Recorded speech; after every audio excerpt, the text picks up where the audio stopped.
Hello everyone, ito na yung ating resulta sa pagkatay ng manok natin sa video 1 natin guys.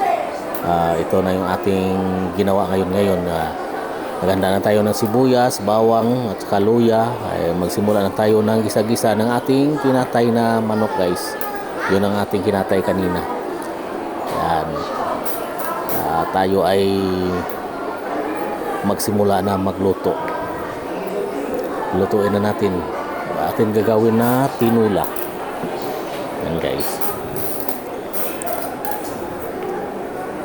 Hindi natin dinugtong lang pagka-video kasi medyo mahaba, kaya pinutol muna natin.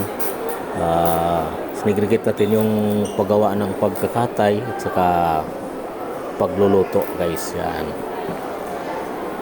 Gisa-gisa lang natin nung luya niya, sibuyas at saka bawang.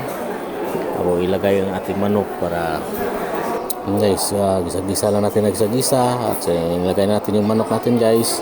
Natin iniwang mangos na manok, ilagay na natin, gisa-gisa natin hanggang mag-brown guys. Yan, tapos lagay na natin yung ating gulay. Hindi natin pinakita yung isa paglagay ng gulay guys, kasi medyo mahaba na, ni-shortcut na lang natin yung ating video. Ayan sa guys, yan natin tinula na ngayon guys. Nakahalo na yun lahat. Titimplahin na lang natin yung lasa guys, kung okay na yung lasa. Yan ang ating kinatay na manok kanina guys. Yan ang ating tinula. Okay guys, thank you and good luck.